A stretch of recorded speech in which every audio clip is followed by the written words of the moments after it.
Happy Friday, ladies and gentlemen. Welcome back to us here on BSing Sports. With me, as always, is Ryan, and Tim is here with us this week as well. Tim, it's been a while since I've been on with you. How you doing, bud? I'm all right. I've been working a lot of hours trying to get peak season out of the way so I can be here a little bit more often. Making bank. Ryan, how you doing? Yeah. Good. It's nice to, have some companions on the show. As fun as it was to talk about fantasy football for 40 minutes by myself, it's nice to have some conversation. Yeah, I can imagine. I'll be back Wednesday, Ryan. All right. For starters, thank you, Orphan Rivers, for the intro music. We really appreciate it, Scotto. Thank you very much. For those of you who don't know, he is on Bandcamp or Soundband or whatever it is. It was at the beginning of our show. So check out Orphan Rivers wherever you can find him. And if you've been following along, we're doing our weekly predictions right now. The records stand as such. Tim is in the basement, 125, 89, and 2. Ryan is in second place, 129, 84, and 2. And I am in first, 134, 78, and 2. Listen, there's still a lot of time. It's anybody's game. And that gap got a little bit bigger. Yes, so last night, Timmy takes the Seahawks. Ryan and I both take the 49ers. Ryan and I are correct. The Niners win. You want to say your joke? Go ahead, Ryan. I'll give it to you. Brock Purdy looks pretty good. I did come up with that first, by the way. I saw that headline on ESPN. I texted Bill. I said that 2 days ago. That's some BS. They took that from me. No, probably not. I'm sure I wasn't even the first person to say it. But while you're watching this right now, if you're on Facebook, go ahead, hit the like, hit the share button. If you're watching it on Twitter, hit the like, hit the retweet button. Watching it on Twitch, go ahead, give us a follow. If you are on YouTube, go ahead, give us a subscribe. And most importantly, tell your friends, family, and anybody you know that likes sports or doesn't like sports about us because, we're just that awesome. Yeah, I even forgot my total awesome intro line. Thanks for joining us here on BSing Sports, part of the BSing Network. I missed it. Missed opportunities. You just wanted to get on top of me losing last night's game. That's what it was. Oh, yeah. I was going to make a point out of that if Bill didn't. So I didn't even bring it up. All right, let's get into our weekly show. We're going to start off with a new segment here. We're going to try and incorporate this every week. Let's go over the injury report for week 15. Ryan's got them all written down. We can discuss them really quickly. The biggest one that jumps off the page, for me anyway, is Russell Wilson not playing. Go ahead. We'll get into that in a minute, but I'll give us the list first, and then we can always revisit the list as we go by game. But right now, Lamar Jackson out as anticipated with a knee injury. Marshawn Lattimore for the Saints questionable with an abdomen injury. He's been out for the last some time. He hasn't really played a whole lot this year, so hopefully he can get back in there. Mike White out with a rib injury today. Zach Wilson will be getting the start for the Jets. Kenny Pickett is doubtful with a concussion. Now, those concussions are tricky. He can clear protocol and start right away, so that's why he is listed as doubtful right now. DJ Moore, questionable with an ankle injury. That's one to get into because he practiced in full yesterday and then went backwards to limited today, so keep an eye on that. Trevor Lawrence, questionable with an ankle due to play against the Cowboys. The Texans, Brandon Cooks, Nico Collins, Damian Pierce, and Derek Stingley are all out for this week's game against the Chiefs. Cooks with a calf, Collins with a foot, Pierce with an ankle, Stingley with a hamstring injury. Hollywood Brown is questionable with an illness. He is expected to play, though. Cortland Sutton, Russell Wilson, both out. Cortland Sutton's out with a hamstring injury. The Russell Wilson one is interesting because he's out with a concussion, but he did clear protocol, so this was a coach's decision. We'll get into that when we get to that game. Treylon Burks out with the concussion he sustained against Philadelphia 2 weeks ago. That doesn't surprise me. That hit looked pretty serious. Tyler Boyd, T. Higgins, both questionable with a finger and a hamstring injury, respectively. They both practiced in full on Friday. Both are expected to suit up on Sunday. For T. Higgins, hopefully that means more than one play.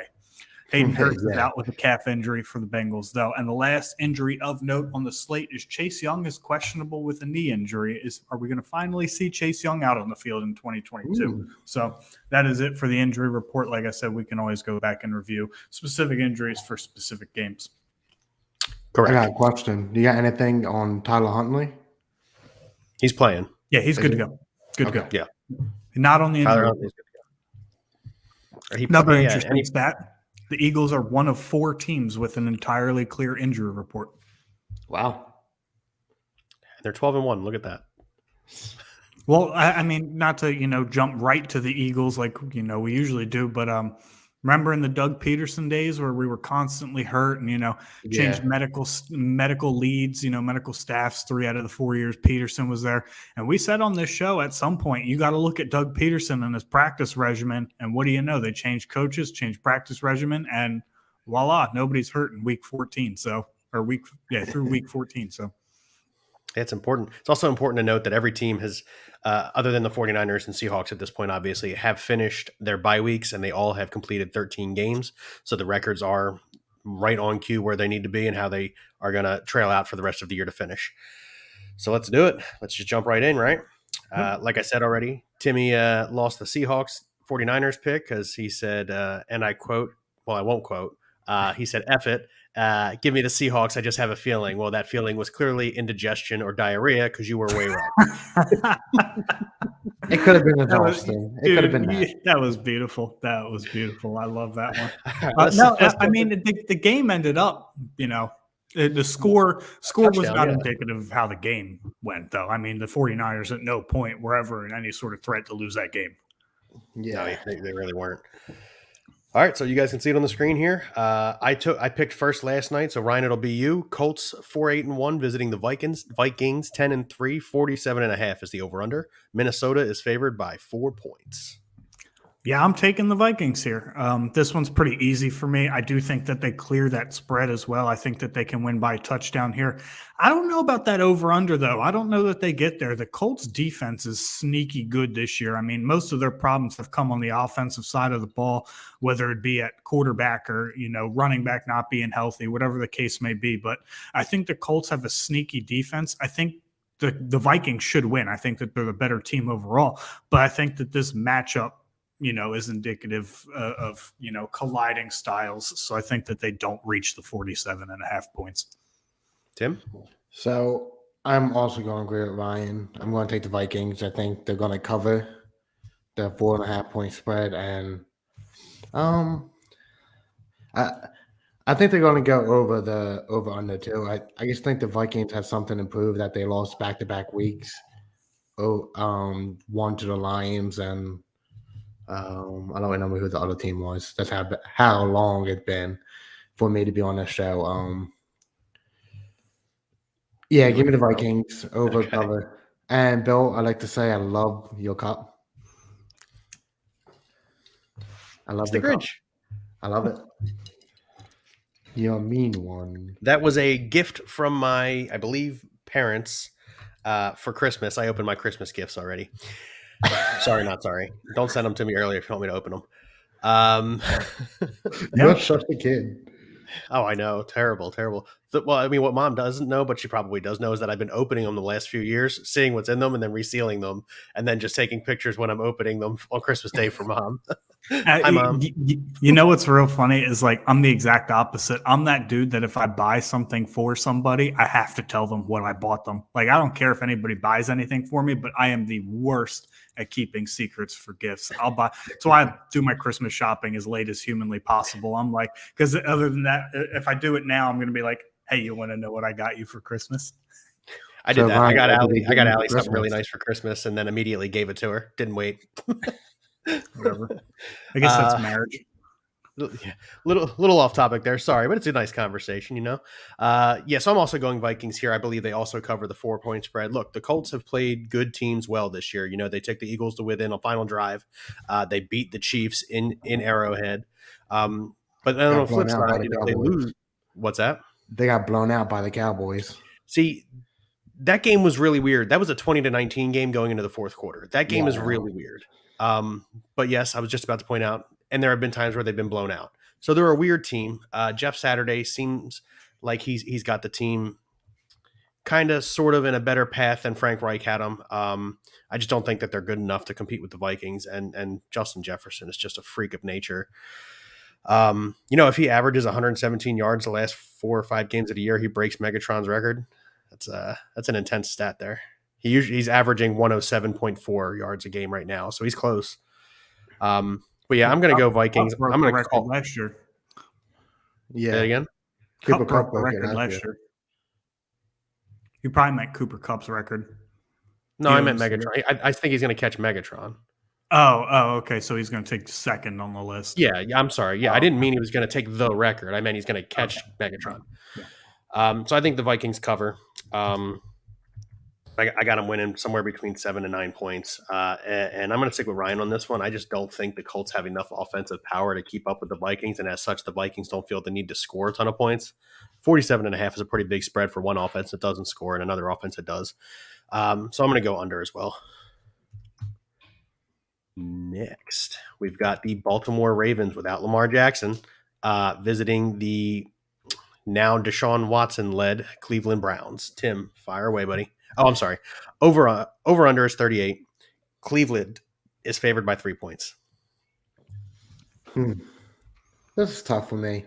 Deshaun Watson hasn't looked good lately, but I think he's getting better. He's getting more in a groove. Like he started playing back in 2019, whatever, 2020. The Lamar Jackson-less Ravens, man, it scares me every time. Tyler Huntley last year threw to Mark Andrews nonstop. This year he throws him 8 passes, I think, since he's been a quarterback. So give me the Cleveland Browns and to go under the over-under. Okay, so you're gonna go Cleveland. You got them covering 3 points. I thought they're getting 3 points. No, They're favored. Oh, then cover 3 points. I'm sorry. Okay. Over Browns and over 38 or under? Under. All right, I was reading something that I want to bring up, and now that it's my turn, I will. It's worth pointing out that the Browns have more offensive yards per game this season than the Ravens do. I realize that most of that was with Jacoby Brissett, obviously, and now they're playing with Deshaun Watson. But that could be something to keep an eye on as the game goes on. If Cleveland's outgaining Baltimore in this game, it could keep the Ravens' offense off the field. Now, they haven't done it well the last few weeks, the Browns, that is, in running the football. And the Ravens have just gotten really good at running the football again in J.K. Dobbins. So I'm going to say the Ravens scrape this one out. I don't even really like saying that because without Lamar, listen, Ryan has said it week in and week out, right? Like, who are the offensive weapons on that team without Lamar Jackson? You really don't have a name. Now you got J.K. Dobbins. He comes back. Mark Andrews has had a lot of drops, so it's tough to throw his name in that conversation. But one of these teams is fighting for a playoff berth. And I think that's the team that comes out victorious here. And I think they go over. Oh, no, wait. No, they definitely stay under the 38 points. So Ravens under. I'm taking the Browns here. I think, again, that stylistically this is a weird matchup. I don't trust Tyler Huntley. I don't think that he's a good quarterback. I know, a lot of friends that I have do think that he could be better than Lamar Jackson. I just don't see it personally. He threw 12 passes last week. He went 8 for 12. So to me, that's not somebody that I'm going to have a lot of faith in getting it done when push comes to shove. Not that the Browns are, so much better than the Steelers, but I think as Deshaun Watson, goes game by game, practices each day, he's going to shake that rust off a little more. I do expect them to open up that offense. I'm actually taking I do think the Browns cover 3 points, and I'm taking the over here. The Browns defense has not been good this year, particularly against the run. So I do think that J.K. Dobbins can very easily have another good day on the ground. Subsequently speaking, I do think that the Browns score enough points on the Ravens defense. I think that they're due for a slip up here. So give me the Browns. All right. Usually we get a little further into the week before one of us disagrees. There we are, right off Timmy last night. So I guess really we did it last night. Just feel like I need to keep bringing it up. You took the Seahawks guy. Listen, I was talking to Ryan about upsets that happen game. all the time. Exactly. You're right. All right. Let's move into this game. One of the games to watch of the week, because the Bills haven't been playing phenomenal. The Dolphins haven't been playing phenomenal. And obviously the Dolphins could still technically catch the Bills in that division. So you got the Dolphins at 8-5 visiting the Bills in Buffalo, where it's expected to be snowing and about 5 degrees at 10-3. 44 is the over-under. Buffalo is favored by 7 points. I'm taking the under. I think Buffalo does not cover. Huh? It's definitely my turn. No, it's your turn, isn't it? Yeah, I my turn. thought you started last. Yeah, it's my turn. Wow. Can I finish? No. Anyway, yeah. So over under is 44. Buffalo's favored by 7. I don't think Buffalo covers. I do think the Bills win. And I think it stays under the over-under of 44 points. The weather has been crappy in the two previous Buffalo games, and Buffalo has struggled to score points, not to mention the Dolphins' defense held Buffalo to, I think, 12 or 15 points the last time they played when the weather was beautiful. And as I already pointed out, Josh Allen and that offense is not flying high right now. They're winning really close, gritty games, but the offense needs to figure it out. I don't think this is the game that they're going to get it going, especially in that weather against a good defense like Miami. So it'll be a close game. It'll be a low-scoring game, but I think Buffalo comes out on top. Ryan. I'm taking the Bills. I do think that they cover the 7-point spread despite it snowing. I actually think that that's one of the advantages that they have of being in Buffalo versus Miami, where it was reported that they were freezing cold in the 50-degree weather. You know, they had to bring heated benches to LA with them to play the Chargers. So they are going to be slightly disturbed when it is 5 degrees and snowing in Buffalo. That's that's home field advantage right there. So I do think that the Bills have the upper hand there. I do think that they cover the 7-point spread. Look, Miami's defense has been extremely suspect against the pass this year. I mean, they're just they're just not a good defense, that you can throw on this team. And I do think that despite the weather, that they are going to rely on Josh Allen to get this offense going. Am I expecting an offensive outburst, 35 points or something like that? No, I think that that's crazy, especially if it snows as much as they're talking about. But I do think that 20-10 is a realistic possibility. So I don't remember what the over-under is, though, but 44. I imagine I'm picking under for sure. If it snows, I can't see Miami putting up enough points. Correct. Tim. Yeah, I'm going to go with Buffalo Bills also. I think I don't think they're going to cover the 7 points, and I don't think it's going to go over either. Now, I saw something on TikTok the other day. They're talking about Buffalo Bills needing – why does Buffalo need a football team if it's going to keep snowing there? And one of the people came out of nowhere and said, "You're effing dumb if you think Buffalo ever going to give up that football team." Yeah, that fan base is just absolutely crazy and insane. Exactly. I saw another argument. I'm sorry, continue. I'll go. And then the dude said, "Well, at least give them a dome." That's what I was going to say. And again, the dude said, "You're effing dumb. Why would you ruin perfectly good home field advantage playing in the snow or something like that?"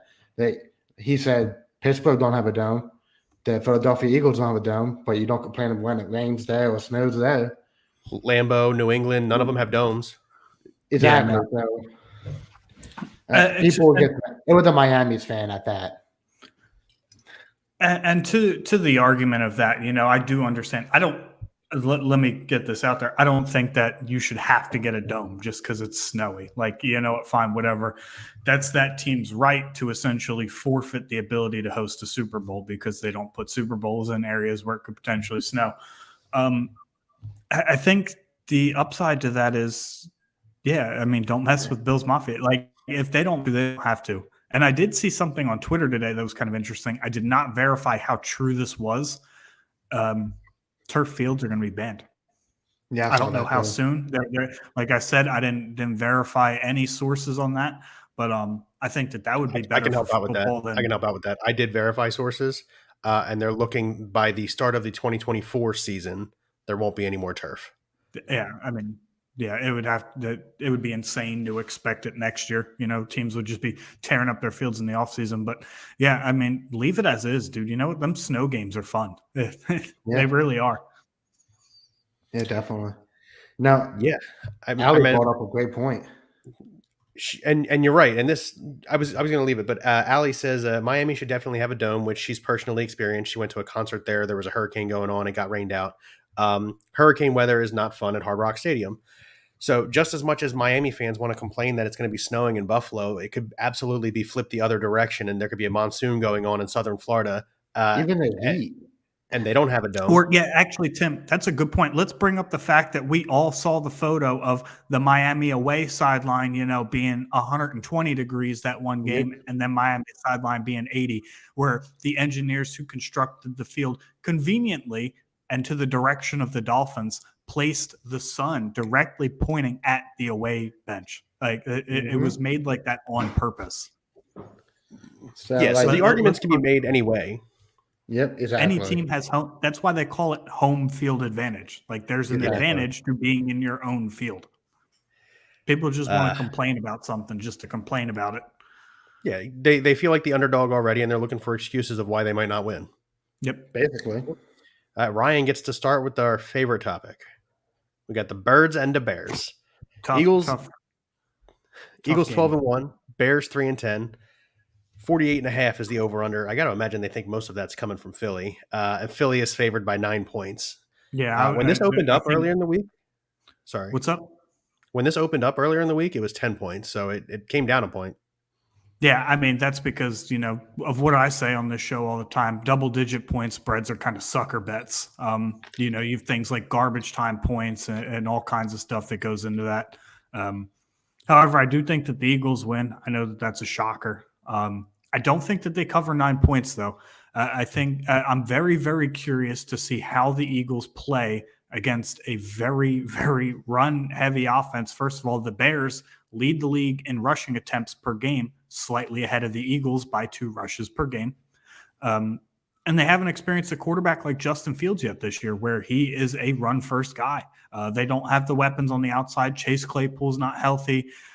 Darnell Mooney's not healthy. It's going to be Cole Kmet. It's going to be Equiminius St. Brown. It's going to be other dudes that I've never heard of and that nobody else really pays attention to. So it's going to be a lot of Justin Fields. It's going to be a lot of David Montgomery on the ground. I'm interested to see how they handle that, especially for a team that's very heavy on pass rush. So I'm going Eagles. I don't think that they cover. And I do think that those teams go over. I think that the Eagles defense has some fits there. I do think the Bears can put up points. I just ultimately, the confirmation biases of the Bears, that we grew up watching having a good defense that doesn't exist anymore. I do expect the Eagles to move the ball at will on the Chicago Bears, even in Chicago. So, Tim. Yeah, I'm also going to go with the Eagles, and I don't think they will cover. Like Ryan said before, Justin Fields did running quarterback, and the Eagles struggle against Ryan Tannehill, Kyle Murray. Even in the past, they struggled against Lamar Jackson. Like, they always struggle with a mobile quarterback. So, yeah, give me the Eagles, not to cover, and they're going to go over the over-under.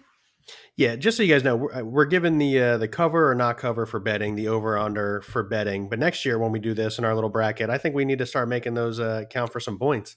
I think we should do it's a little bit more in depth, but I think we should do 3 separate records. Who's the best at calling who wins, who's the best at calling it against the spread, and then who can actually predict the over/unders the best. Yeah, next year we'll have everything squared away. Stacey will help us with a bracket, and we'll make sure. pawn that off real quick. Stacey, let's move on real quick. And then Ryan makes a good point. We'll do a threefer. But for me, I think the Eagles do cover. Ryan, you said the thing that's the biggest for me is the Bears defense is not what it used to be. They're not very good, and the Eagles offense has come off several games of moving the ball very well against some good defenses. And I think that continues. I don't think it's like overwhelmingly they cover. I think that they might go 13 or 14 points total. Thanks, Stacey. Beating the Bears. But I also think they get to the over. I am concerned about a running quarterback. However, they've taken a lot of steps to stop the run, a lot, and they've looked significantly better the last couple of weeks. It's amazing when you can give Fletcher Cox some rest during a game, how much better he looks at the end of the game. And as a result, offenses are really struggling to move the football against the Eagles because they have a phenomenal secondary. Reed Blankenship doesn't look like he's playing, so we're going to run with Kayvon Wallace. But other than that, our secondary is really, really strong right now, and it's because the pass rush gets to the quarterback really well, and it's because they can stop the run well enough to make them have to try and throw the ball. So no, they haven't dealt with a Justin Fields before, but I think the defense holds pretty strong. I don't see the Bears scoring more than 20 points on us, and if they do, it'll be garbage time. So give me the Eagles. Sorry. Yeah, actually, you make a good point. I'm not going to change my bet, but Justin Fields is lacking weapons, as I touched on. I mean, Chase Claypool's out, Darnell Mooney's out. That they're just hurting. You can man up on the outside here as the Eagles and just play one-on-one with whoever against James Bradbury and Darius Slay. I think that they're going to be terribly mismatched. It's just Eagles they talk about that they've improved against the run. They've improved against the run against running backs. It's a little bit different when that quarterback takes 5-7 step drop and he's the one taking off, especially with how hungry Hassan Reddick, Brandon Graham, Fletcher Cox, Javon Hargrave get after the quarterback. I expect to see a lot of 5-man fronts here. I do expect to see a lot of 3 down linemen and a lot of Kaiser White and TJ Edwards. I expect to see a lot of those last 2 names you mentioned as quarterback spies, because you've got Avonte Maddox back. He can probably cover Cole Kmet to a degree by himself. And then, as you pointed out, Slay and Bradbury can man up against those receivers on the outside and not really need too much safety help. So you bring the safeties up maybe a little bit in the linebacker zone, and you've got quarterback spies on Justin Fields. And, I mean, that's not a bad game plan. Ultimately, it all sounds nice in theory, but this is why you play the games. We'll see. That is correct. All right, Tim, you get to start the next one. We got the Falcons at 5-8 visiting the Saints at 4. How crazy is it? Any one of these 4 teams in the South could make a playoff berth. How disgusting is that? Crazy is not the right word. That is disgusting. That's just awful. So, to be fair, that was that NFC a couple years ago. In 2019, you're right. The Eagles had to go on a run at the end to clinch the division. You're right. But no, he's talking about the Commanders made it at 8-9. Yep. Or 7 and another year like that. Yeah. You know what? Give me the Saints. I don't trust. 43.5 is the over-under. New Orleans favored by 4. Go ahead. Sorry. Give me the Saints. I don't trust Desmond Riddle yet. It's going to be his first NFL game. He's going to have us. He hasn't played in so long. Andy Dalton been playing okay, passing pretty well. But the biggest problem for the Saints is right now they need to utilize Alvin Kamara way more than what they do right now. But start this week and keep pushing over into every other week. They need to start using him. And when they use him, they win games. When they don't use him, they lose a lot. So give me the Saints to cover. And I think that's going to be a low-scoring game, believe it or not. So I don't think they're going to go over.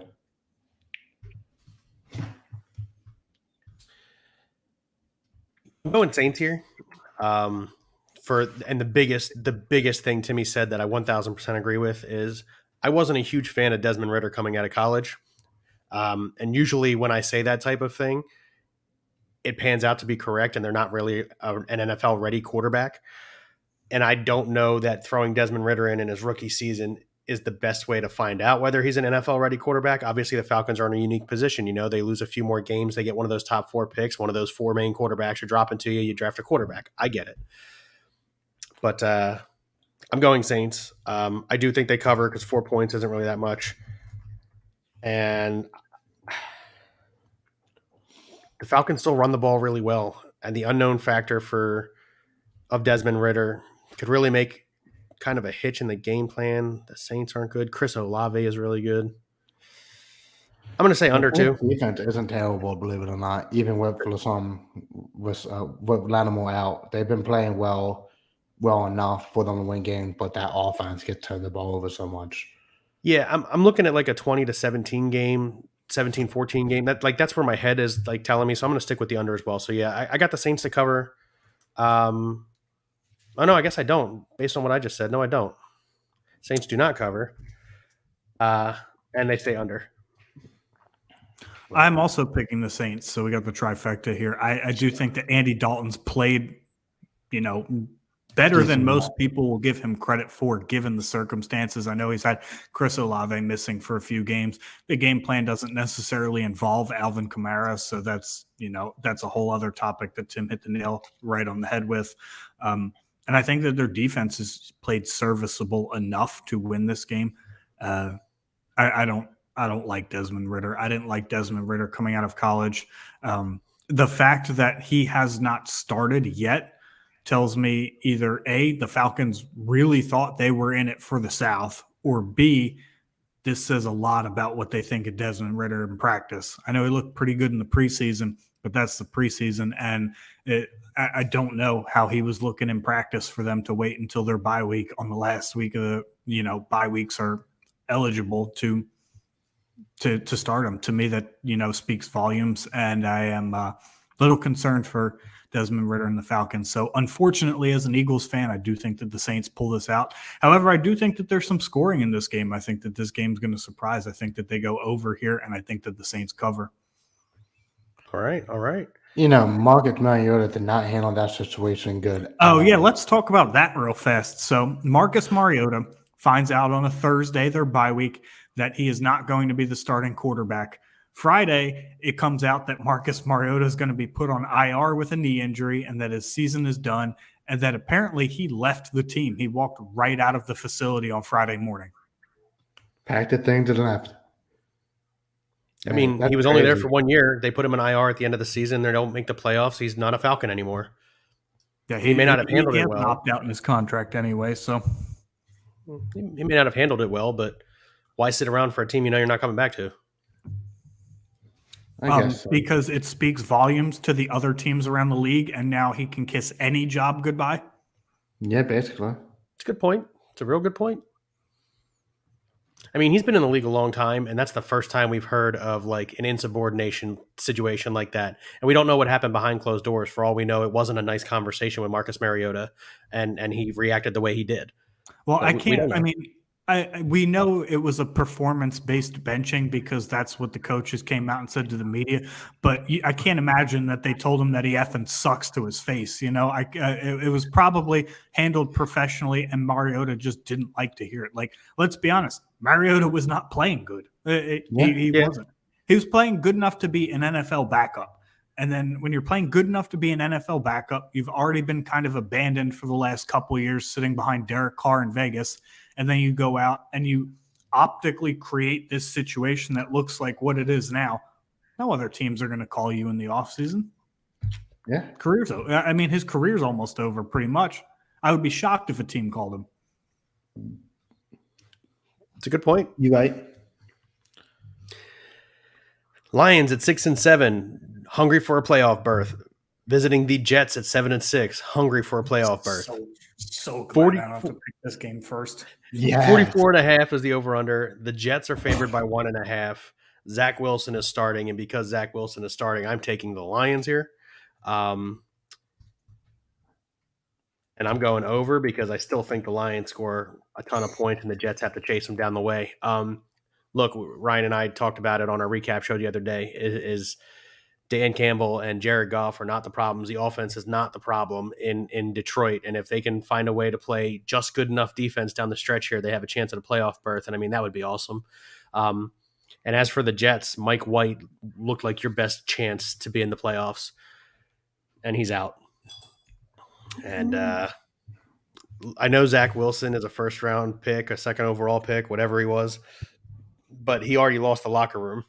And just because he's coming in because Mike White's hurt does not, to me, signal like, oh, the locker room has forgiven him in any way, shape, or form. So I'm not in on the Zach Wilson sweepstake right now.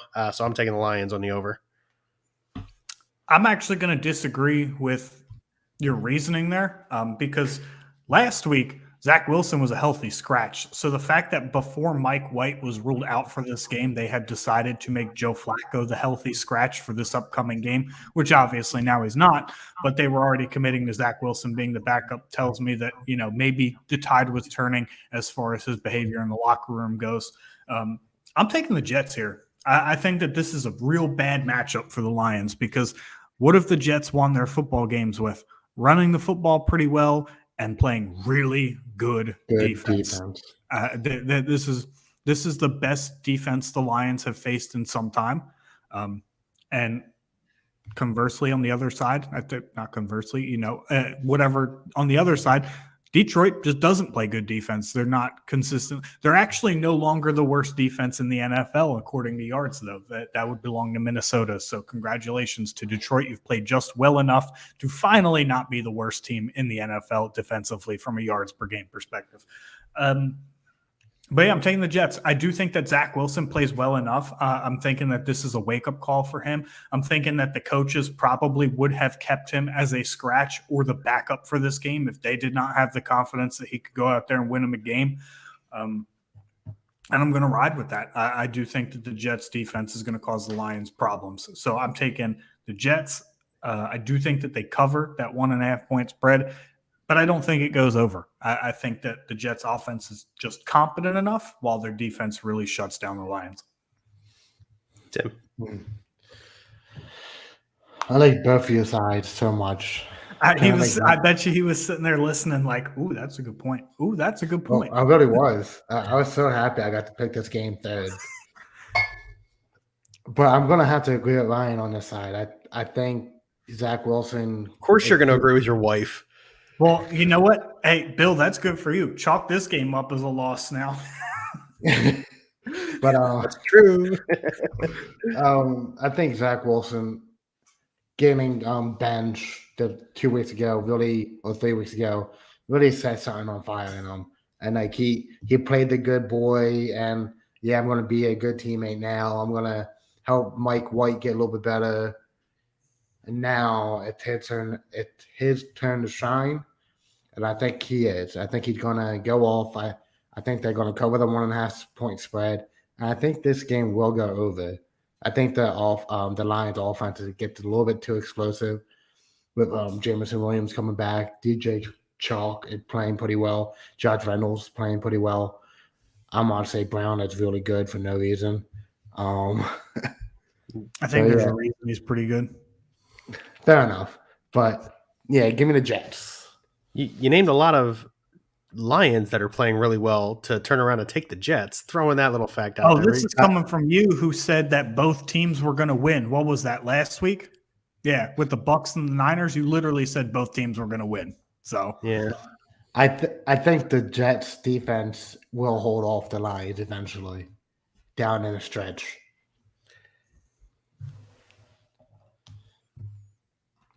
Steelers 5-8, Panthers 5-8, 37.5 is the over/under. Carolina at home is favored by 3. We've already discussed what that means. Vegas thinks what that means that Vegas thinks. Ryan. I'm going to take this time to remind everybody, if you're watching on Facebook, go ahead, hit the like and share button. If you're watching on Twitter, hit the like, retweet button. YouTube, subscribe. Twitch, follow. And then tell everybody about us. Thank you to Orphan Rivers for some fantastic music. I'm taking the Panthers here. The Panthers have an identity. They've played fantastic under Steve Wilkes. They've played great defense. They've run the football very effectively. And maybe, just maybe, Sam Darnold is not terrible. Maybe he's just good enough. That, and I don't think Kenny Pickett plays. I think that there's a good shot that Kenny Pickett doesn't play. Even if he did play, I would still take the Panthers.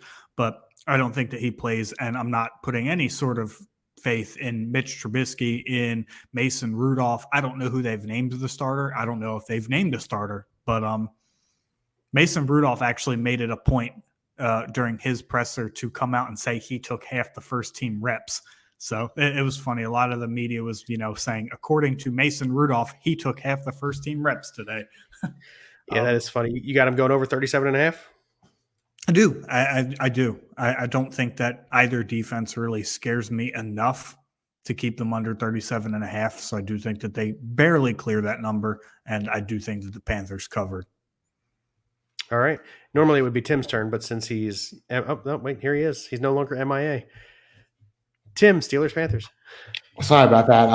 Ryan, you want Panthers, I think, right? Yes. I went Steelers. Yes. The only big injury is DJ Moore, right? DJ Moore's questionable. Kenny Pickett's doubtful. Mason Rudolph made it a point to tell us he took half the first team reps this week. Yeah, because then we're probably going to sit Mitch Trubisky halfway through the game again. You know what? I don't think that either one of those quarterbacks matter to me personally. But Yeah, neither do I. I'm going to take the Panthers to cover. I think Devontae Foreman. No, actually, I think. Oh man, that run offense for Panthers is really good, but that run defense is really good. But yeah, I'm still taking the Panthers to cover, and it's not going to go over the 39.5 points or 38, whatever it was. Okay, yeah, it's 37.5. So you don't think they're going to get to 38. That's fine.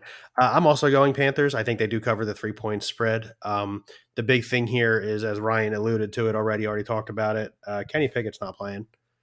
And I think – I know he's a rookie, but prior to getting injured, he had gone 4 straight games without a turnover. And, I mean, that's extremely impressive for a rookie. Let's not deny it. And he was starting to really build some cohesion with his teammates, especially the wide receivers. And it's unfortunate that he goes down with an injury, and then, Mitch Trubisky in half a game throws 3 interceptions. So I'm taking the Panthers specifically because of how bad the Steelers' offense is without Kenny Pickett.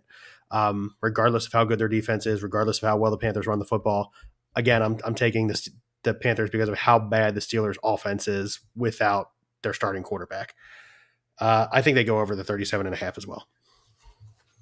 Show the comment, or I got the comment. Yeah, thanks. I keep messing up my screen because I kept bouncing back and forth. Stop bouncing back and forth then. So Big Trev on YouTube. Hey, thanks for checking in, Big Trev. Go ahead and subscribe if you hadn't. Says need 2 wide receivers in a flex, full PPR. We got T. Higgins, Adam Thielen, Donovan Peoples-Jones as the wide receivers. Ramondre Stevenson and Rashad White are the running backs. Sucks because I can't pivot away from Higgins if he doesn't go. Well, I got some good news for you, and take this for what it's worth. T. Higgins is expected to play. As a T. Higgins owner in a redraft league in a playoff game, it better be for more than 1 snap. Tell me about it. I know that feeling. Higgins is a must start if he plays. If they say that he's good to go, he's a must start. The upside is just ridiculous. And for the second wide receiver, I'm going Adam Thielen. I know it's a little bit tougher of a matchup, but I do like the Colts offense. I do think that, the touchdown potential for Adam Thielen is greater than the touchdown potential for Donovan Peoples-Jones. And then the flex, I am going Ramondre if he played. I would keep an eye out on the news because he has a 4:25 start time. Tampa has a 4:25 start time too. So I'm going Ramondre if he plays and Rashad White if Ramondre's out. That's pretty easy for me there. Vegas is terrible against the run. They give up a ton of points to running backs, and then it being PPR just makes it that much better. So I'm going Higgins, Thielen, and Ramondre. Yeah, I'm just going to copy and paste Ryan's answer. That's how I was feeling as well. If Mondre's going, Mondre gets to start. But I mean, obviously, Rashad is starting to show some nice stuff. Give him a year, maybe I'd feel differently about my answer. But now, for me right now, that's also the order I would go. Yeah, I agree with that. Rashawn White's getting more carries, but it looks like Leonard Fournette getting more passing attempts than Rashawn White is. So I definitely. Tom Brady said the other day the only person that loves Leonard Fournette more than him is his mom. So obviously, Tom Brady loves Leonard Fournette. Exactly. Yeah, I agree with Ryan now with his choices. Even though you could make a case for Donovan Peoples-Jones, Deshaun Watson been targeting him both games 11 times. He called 6 or 7 passes out each time. So you could make a case, but I think Ramondre is better with out there. Sorry, I was following up on something. All right. That's Big Trev, like Ryan said. Thank you very much for interacting with us. We really appreciate it. If you haven't done so yet, please subscribe. Every single subscriber, every single follower helps us immensely. You guys don't understand how much it means to us. All right, moving forward. We do a fantasy football show every Wednesday, so we'll see you there next week after you win your playoff match this week. The Dallas Cowboys 10-3 visiting the Jacksonville Jaguars 5-8. 48 is the over/under. Dallas is favored by 4. Tim, fire away. Oh man, smell that? I smell a smelly smell of something. I have a trap game. I know what you smell. I think it is too. I think Cowboys almost lost to them. Houston last week, and I called that too. I think that was going to be. I wasn't on the show, unfortunately, but I think to myself, I think that's going to be a trap game there. And Yeah, he's not on the show, and he calls an almost upset. Whatever. Jaguars have been playing really good football lately. The defense stepping up when they need to be. The offense making plays, throwing touchdown, scoring points. But give me the Cowboys. I hate to say it. Give me the Cowboys. I think they're going to cover, and I think it's going to go over whatever the over-under is. Yeah. I do actually believe it's a trap game, and as such, I'm calling a trap game. I'm taking the Jaguars at home. I know Trevor Lawrence is dealing. Huh? I said, great. Oh, I'm not done. I'm not done. I know the Trevor Lawrence is dealing with an ankle injury. However, the last couple of weeks, he's thrown for over 300 yards in every game, multiple touchdowns, minimal turnovers. I realize how good the Cowboys defense is. I get it. Not denying it. But they're bound to slip up more than they did against the Texans here somewhere. You saw it with the Eagles. They slipped up in back-to-back games. They were fortunate to come away with a victory. I think this is the one that the Cowboys lose. I think they go to Jacksonville. They're kind of in a small rut right now. They were really hot for most of the season. And Jacksonville's coming off a big win. They're not super far out of the playoff hunt. I think they're eliminated, but they have not been mathematically eliminated. And as Ryan and I and Tim have all said on the show several times for several weeks, is they're a young, talented team. The more they play, they're going to get better. And they're showing it. They got a good coaching staff there, and Doug Peterson and his coaching staff. So, yeah, I'm taking the Jaguars, and I'm not going to be surprised when they win. I also believe they go over because obviously those are two offenses that can score some points. But I think the big thing here is going to be Travis Etienne right up the middle. Yes, I understand that the Cowboys have really, really good edge rushers, but their defensive tackles or interior linemen are a little bit weaker. And I think Etienne up the middle is going to be pay huge dividends in this game, and look for Christian Kirk to catch at least one touchdown and over 75 yards. Yeah, so I'm taking the Cowboys here. It does have those trap game, senses to it. I do think that the Jags, obviously are rightfully the underdog, but I think that they can use that mentality to their advantage. Obviously, Doug Peterson being the head coach of the Philadelphia Eagles for some time, he's very familiar with the Dallas Cowboys. He has faced off against Mike McCarthy. He understands how he game plans a little bit. So that being said, I don't think Dallas covers. I think that they win by a field goal here, and I do think that they go over. As you touched on, I don't have, too much confidence in the Jags defense to keep the Cowboys offense at bay, but I do think that the Jags play a pretty good brand of offense, and I think that it does not match up well for the Dallas defense, whereas, Christian Kirk, their best receiver, runs out of the slot. You won't see Trayvon Diggs there. Travis Etienne, maybe this is the game we see him come back because Dallas has been a little susceptible to the run at times. So I think that this could be a trap game. It could be a bad matchup. I won't be surprised either if the Jags win, but I think for, the Cowboys are just playing a good brand of football right now. It's really hard to bet against them. All right. Chiefs 10-3, Texans 1-11-1. The team that just, Damian Pierce is out. Half the defense is banged up. Damian Pierce, Brandon Cooks, Nico Collins, and Derek Stingley are all out. Correct. 49 is the over-under. Kansas City is favored by 14. I go first here. I'm going Kansas City, and contrary to what I think all of you are going to feel on this one, I'm going to take them to cover the 14-point spread. I say it week in and week out. You look at it, and 14 points, that's just a lot, right? 2 full touchdowns. Texans are coming off a really, really emotional loss, and without Damian Pierce, I'm concerned about how they're going to control the clock. And if they can't control the clock, they've got really nothing to stop the Chiefs from scoring points. So I think that they go over majority because of the Chiefs, obviously, in my opinion. Over that 49 points, I think they cover the 14-point spread. Mahomes is going to have a week, coming off a week where he threw 3 interceptions. I don't think he turns the ball over this week. And the Chiefs are really efficient, and they get the W here by big numbers. Ryan. Yeah, I'm taking the Chiefs here as well. I don't think that they cover, as I alluded to before, those double-digit point spreads tend to be a little trappy-ish because garbage time points and all that. And the Chiefs defense, I mean, I'm not saying that the Texans are about to come up in here and put up 35 points on them, but I think that the Chiefs defense just isn't good. I think that the Texans is not out of the realm of possibility, score like 28-17. I think that that's really within reason, 31-21, somewhere in that neighborhood. Not that the Chiefs are ever going to be in any sort of position where they feel like they're going to lose this game, but the defense needs to step it up there. My cousin Jack checks in real quick, says, you think Pacheco has a big game? Dude, I got Pacheco all over my DFS lineups. I think Pacheco has a really big game, over 100 yards, a touchdown even. I'm starting Pacheco with confidence. Don't sleep on McKinnon. Yeah, no, McKinnon's another one too. Tim? Give me the Chiefs. I think Patrick Mahomes going to have a bounce back game, giving up 3 interceptions last week.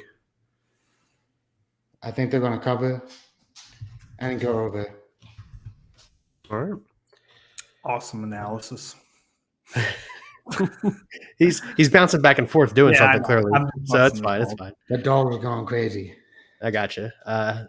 We will jump right into where it's Ryan's pick first. Cardinals at 4-9 visiting the Broncos at 3-10. As we already talked about, Russell Wilson is out. 37 is the over/under. Clearly no offense. And Denver, for some reason, is favored by 3 points, probably because of that defense. Ryan. God, dude, why do I have to go first? I hate this game. I had to do the Lions-Jets. I'm going to pick Denver just because of the defense. I do think Colt McCoy's a better quarterback than Brett Ripon. This is a really ugly situation, but the Broncos defense is an elite level defense. I'm picking the under. I wouldn't be surprised if, it was like 17-10. And I am picking the Broncos to cover that 3-point spread. They're missing Courtland Sutton as well, so it's going to be the Jerry Jeudy show yet again. Tim? Yeah, I'm also taking that Broncos defense. That defense is really good for no reason. I mean, there are reasons for it. Let me rephrase that. Like Ryan said, yeah, Colt McCoy is better than the Broncos backup, but I think that defense is really good and going to stop them. It looked like Latavius Murray got the running game going last week. So give me the Broncos to cover. And definitely not going over. Yeah, I'm going Broncos cover under also. You guys said it. I don't really need to allude to it anymore. Why did I type Denver on Ryan's but Broncos on ours? Because I'm an idiot. There we go. The Broncos defense is... You're the one that said it. I know. The Broncos defense is grossly underrated because of how bad their offense has been. I think Ryan said that last week. But having said that, last week before Russell Wilson gets hurt, the offense has their best display the entire season, and part of it is because of the 3 turnovers that Patrick Mahomes gave to the defense. I think if the defense plays similarly against Kyler Murray, which they very well could, and Colt McCoy doesn't turn the football over, I absolutely think the Broncos can cover this, but I don't think these teams get the 37 points combined. I just don't see it. Patriots 7-6 visiting the Raiders 5-8. 44.5 is the over/under. Vegas is favored by a point. Tim, I hate this game. Yeah, these last couple games are shit. Oh man. Give me the Patriots. I just don't trust that Raiders defense. The Patriots defense been kind of sneaky good lately.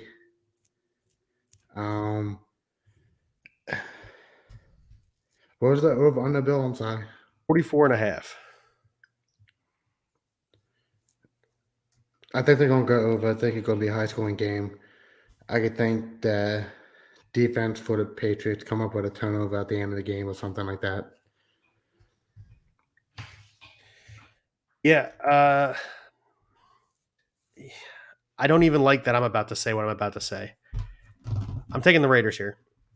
The Raiders are playing better as of late. It looks like Josh McDaniels has finally figured out how to utilize some of his weapons, not to mention giving Josh Jacobs the football 22 times a game. Again, this has all of it to do with the coaching and the scheme in this scenario. Sorry, Tim, to disappoint you, but because he figured out how to utilize his weapons, that offense looks significantly better. I'm going to say that they cover, but I would not be surprised if they win by 3 points or less. But yeah, give me the Raiders at home. It's a long way to travel for the Patriots and then play at a 4:00 game. And I think they get to the over. Yeah, for whatever reason, I saw 24-21 in my head. So I'm going over Raiders 24-21. Taking the Patriots here. They've quietly been one of the better teams in football over the last month and a half. And you talk about coaches figuring out how to utilize their players. It coincides with when they started giving Ramondre Stevenson most of the carries. I do think that Ramondre has a shot to play this weekend. And even if he doesn't, I think that Bill Belichick, being one of the best defensive minds we've ever seen in football, figures out how to stop his old counterpart in Josh McDaniels in that offense. I mean, it's something he's extremely familiar with. And I think that the Patriots offense has been sneaky good as a whole too. I think if they ask Mac Jones to go win this game, I think he can. I trust Mac Jones more than I trust Derek Carr, and I trust Bill Belichick more than I trust Josh McDaniels. That's kind of where I'm at with this game. So give me the Patriots here. And I think it goes over. I'm thinking shootout here. Yeah, I like it. Playoff implications in this next game. Titans 7-6, Chargers 7-6. 46.5 is the over/under. Chargers are favored by 3 at home. Oh crap, it's me. The Titans are kind of, Change the banner. I did. The Titans have kind of been reeling the last couple of weeks, right? Coming off of three losses in a row. Yeah, I think so. Nodding. Yeah. Meanwhile, the Chargers are finally getting healthy and starting to look really, really explosive on the offensive side of the football. It's crazy how when you throw Mike Williams to football, it's like a vacuum cleaner and sucks them all in. Him being back on the fourth highest passer rating in the NFL when targeted. There you go. 119.1. So I'm going to go that the Chargers cover the spread here. And 46.5. Titans can't really score. Chargers can't score. I'll go with the over. I'm typing. What? Like removing the banner, putting it all up late and whatnot, dude. What do you got going on here right now? It's because I click over here and then I go back to the document. I'm doing more than one thing here. I'm struggling a little bit. All right. But anyway, yeah. So Chargers cover and over. Ryan. This smells like one of those games that Brandon Staley would find a way to lose and Mike Vrabel would find a way to win. I know. I hate Brandon Staley. I'm taking the Titans. You know what? I think that coaching is the big thing here. And I think that the Chargers having far and away the second worst run defense in the NFL behind Houston, Derrick Henry is going to have a game. They also don't have a particularly good pass defense either. It just gets overshadowed by the fact that their run defense is bad. And I think that Vrabel can coach up a scheme to hold the Chargers offense at bay that Brandon Staley is going to have no counter for, because I think he's one of the worst coaches in the NFL. So I'm taking the Titans here, and I do think that it goes over. I think that there's going to be quite a few points scored this game. Tim. Ah, man, that's another tough game for me. I like what I saw last week out of the Chargers with Mike Williams being back, and they started utilizing him pretty well. But the Chargers defense is really not that good. Not at all. Derrick Henry hasn't been that good either. He ran for over 100 yards last week. And then it got only 1 yard after that in the second half. Yep. Give me the Chargers. I go with my gut. Gut feeling said Chargers. I think they're going to go over. The Chargers giving up points, Bill, I don't remember.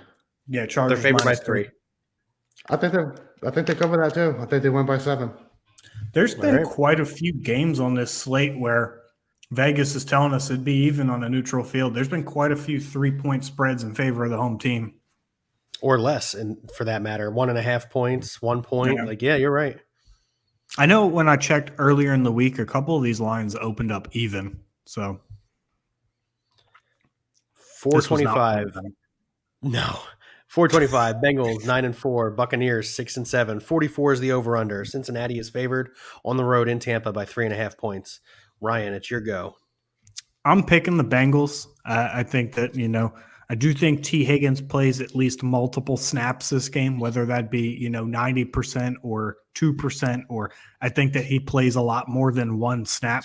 But the Bucs, the defense has come around a little bit. They've looked a lot better. It's obviously just on the offense, and the Bengals defense can be sneaky good. They're not, a fantastic defense. They're not an elite level defense, but they can play ball when they need to. However, I'm only 90% comfortable with this answer because, man, doesn't this smell like a game that Tom Brady would just come out and sling 4 touchdowns in. But I'm taking the Bengals here with 90% confidence. Tim.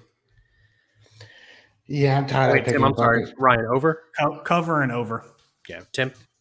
I'm so tired of taking the Buccaneers, and they're screwing me so hardly. So give me the Bengals. I think Joe Burrow has been on a tear lately. That whole offense been on a tear, even with T. Higgins out last week. Even Tyler Boyd getting hurt. Like they played really well last week against Cleveland Browns. The defense is stepping up when they have to. Give me the Bengals over cover. 9-2 in their last 11. They start out 0-2. They're 9-2 in their last 11. That is a good team. That is a great team. And they did it while dealing with injuries to some of their best players, Joe Mixon, Jamar Chase, T. Higgins. If you think I'm taking anybody but the Bengals in this one, yeah. Are they the AFC frontrunner? Right now, with the way they're playing versus their two counterparts, I would say that the Bengals are the AFC frontrunner. Yes. Not to mention that they're the defending AFC champions, so you kind of throw them in the conversation so long as they're competing. It's different for the Rams because they're not competing. But hey, now Baker Mayfield about to bring them back. I think they are actually mathematically disqualified from the playoffs. They're not. Okay, but still,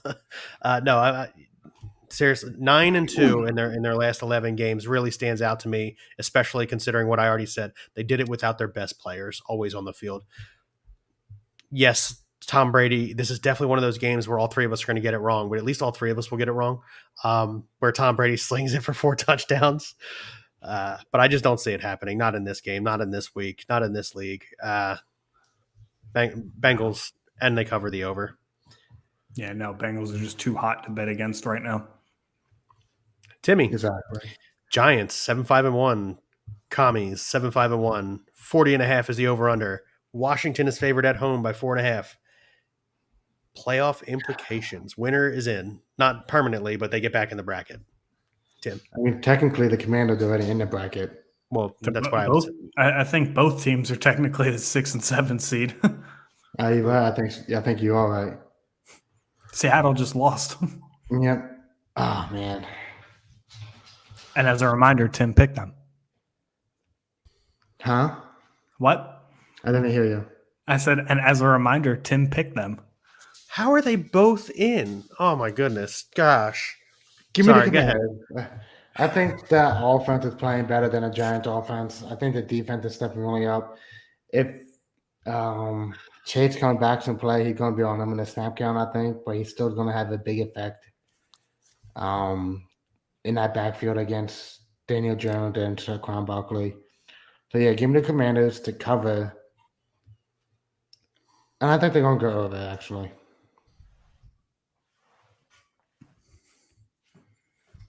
Believe it or not, that wasn't really that hard for me to pick. Yeah, no, this game's not hard for me to pick either. It's really not. We saw what happened 2 weeks ago at Meadowlands, where the Commanders were able to fight back when they were down and tie that game, and ended up in a tie.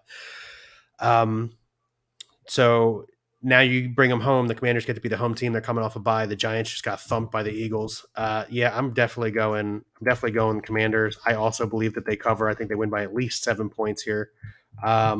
40.5 is not a lot of points. So yeah, give me the over. I mean, Vegas knows something, right? Last time they faced each other, they scored exactly 40 points, and now the over under is 40.5. Like, Vegas knows what they're doing.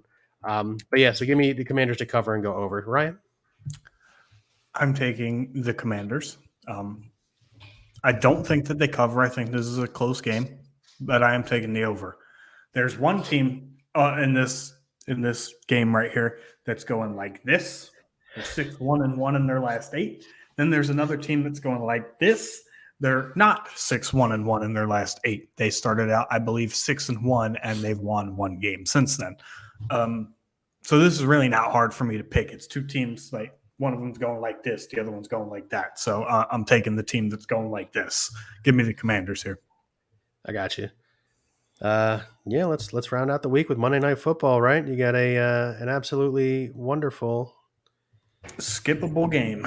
Rams at 4-9, Packers 5-8. Green Bay is favored by 7, 39.5 is the over/under. I'm going Packers to cover, and I'm sorry, Packers to not cover and to go over. It's Aaron Rodgers. It's in Lambeau. It's supposed to be snowing and cold, and that's an LA team. I know that Baker just came off of the Browns where it was cold, but the rest of that team has not. Look, that miracle that Baker pulled the other night was absolutely wonderful to watch. It's not happening again. It's not happening in Lambeau under those conditions. Said it perfectly. Miracle that Baker pulled. So no, for me, it's the Packers. Aaron Rodgers in Lambeau in the cold, really, really good. Fun fact from this, we can bring it up really quickly. Jordan Love has requested or is expected to request a trade in the offseason. They retain Rodgers in 2023. Yep. Yeah. Ryan. Taking the Packers at home. The old man said it best in the comments right there, that last comment, Tim. Yeah, I'm taking the Packers at home. I don't think that it covers 7 points. I don't know if anybody saw my face when Bill read that out loud. I was kind of like, what? 7 points? The Packers are not convincingly that much better than the Rams, to be honest with you, which is really sad. But I think that this is actually going to be a pretty high-scoring game. I think Baker's had more time to read the playbook. I think he's had more time to get familiar with his teammates. I won't call them weapons because none of them are really that great, to be honest with you. None of them really stick out as a weapon to me. But, yeah, I think that this is a bit of a high-scoring game. So I'm taking the over Packers, but they don't cover. Tim, copy and paste, right? Absolutely. Like you said, come in here and shut us all up, and we're going to be cricket noises all over the place. Yeah, you can't. I mean, you can bet against Aaron Rodgers this year than Lambeau, but you can't really bet with the Rams against them.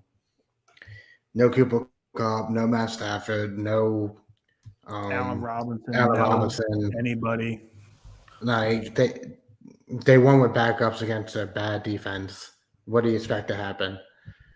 The Packers defense is way better than the Raiders defense. Yeah. So give me the Packers, not the cover. I don't think it'd go over either. Oh, you don't think it goes over? Okay. No, I'm sorry. All right, so you got it. Timmy, Packers no covering under. Bill, Packers no covering over. Ryan, no Packers covering and over. Yeah. Yeah. You guys got anything else real quick? Thank you for all of those that liked, shared, subscribed, followed, whatever platform you are watching this on. Thank you for, showing your support. If you are watching this currently and have not liked, shared, subscribed, followed, retweeted, whatever the case may be, go ahead and do that again. We thank you for your support. And now it's bringing in the lefty here. Yeah, thanks for joining us here on BSing Sports, part of the BSing Network, where we do a little BS and we talk a whole lot of sports. You guys have a good evening.